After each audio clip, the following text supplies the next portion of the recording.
Part 2, Gods will be done. Marlo, don't be stupid. This lil nigga is not your baby. You've been telling me that you were ready to leave her, so now what you saying? Do you still love this bitch and her baby? 'Cause he don't even look like you at all.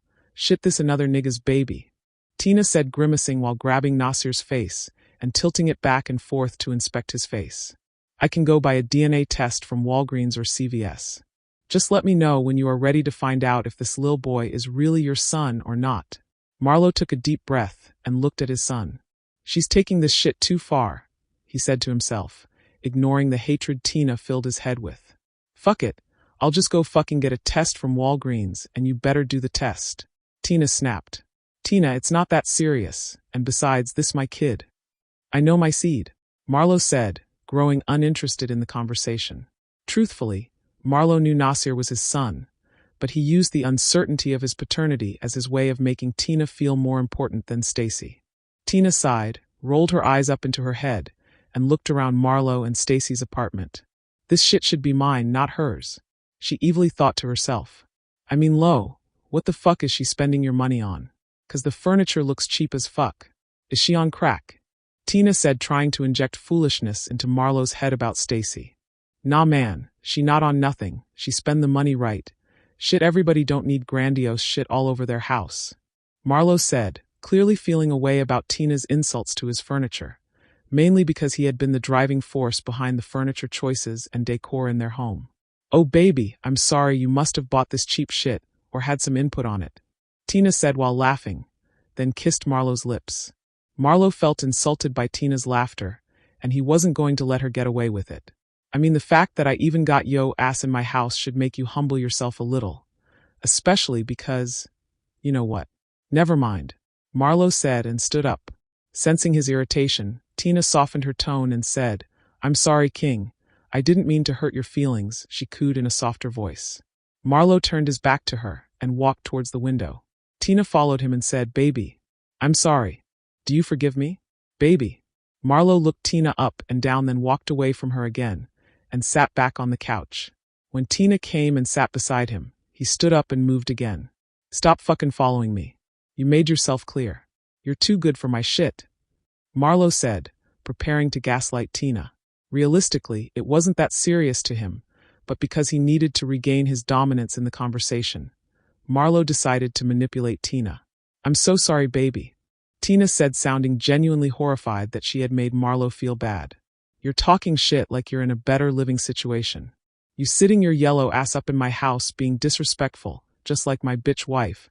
Tina looked mortified. She hated to be compared to Stacy. Oh my god, baby. King, please. No, I'm sorry, I don't want to sound like her. I only said that because she said she bought everything. Tina's voice shook as she explained. Marlo knew that mentioning Stacy and comparing Tina to her would flip the situation back in his favor. Tina hated when Marlo compared her to Stacy. King, please don't say that. I apologize for disrespecting you, she said and got on her knees. King, please. What can I do to make it up to you? I'll do anything. Tina wanted Marlo all to herself by any means necessary, with no attachments to his past, because her past would entangle with hers.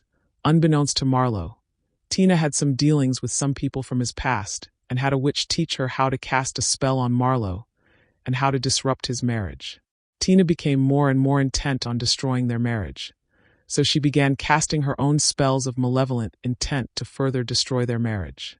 Marlo turned around and looked down at Tina and said, Bitch, watch how the fuck you speak to me. You don't speak to a king like you talking to one of them lil niggas that be kissing your stripper ass. Marlo said, berating Tina. I'm sorry, King. You're right. I know better. Please forgive me, Daddy. What can I do to make it right?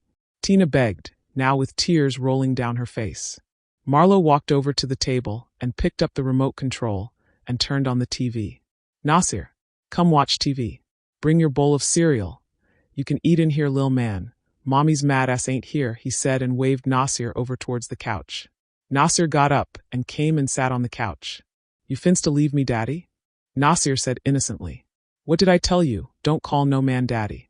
Call me Pops, he said roughly to Nasir. He then looked over at Tina, who was about to get up off of the floor. Did I tell you to get up, bitch? Marlo said to Tina without even looking at her.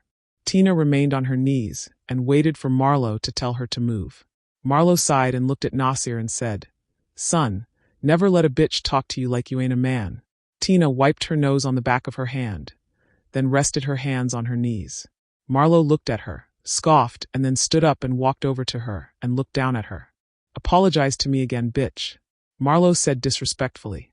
Tina began expressing her sorrow for disrespecting Marlo. He smiled as she gave him unnecessary praise. "See, son, you supposed to keep your bitch in line. Don't ever let a bitch talk crazy to you, son," Marlo said and rubbed Tina's head like a dog. Tina smiled and relaxed a bit. She knew Marlo would forgive her if her performance was believable.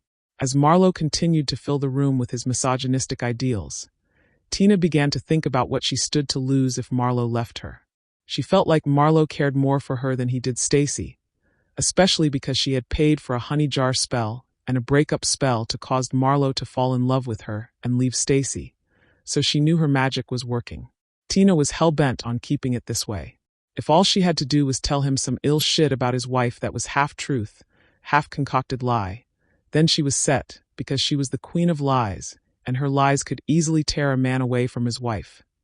Tina stood confident in this train of thought, because she had broken up more than 1 or 2 homes in her lifetime as a single woman.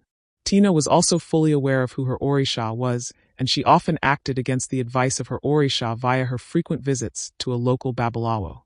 "Bitch, you want to apologize to your king the right way?" Marlo said, finally taking a break from berating women. "Yes, Daddy. I'll do anything to make you happy," Tina said excitedly. Marlo flashed a devious grin and said, "Stay here, son. Miss Tina about to suck Daddy's dick real good. Always make a bitch suck your dick to apologize, son," Marlo said and turned to Tina. "Bitch, come suck my dick," Marlo said and walked towards the bedroom. "Crawl to me," Marlo yelled from the bedroom. Tina sighed, looked over at Nasir. Nasir hadn't bothered looking at her, but continued watching TV. Tina leered at him and said, "One day you and your raggedy-ass mammy will be gone.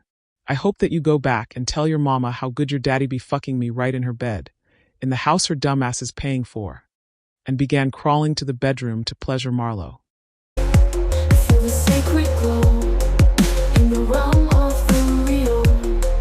Let a power flow.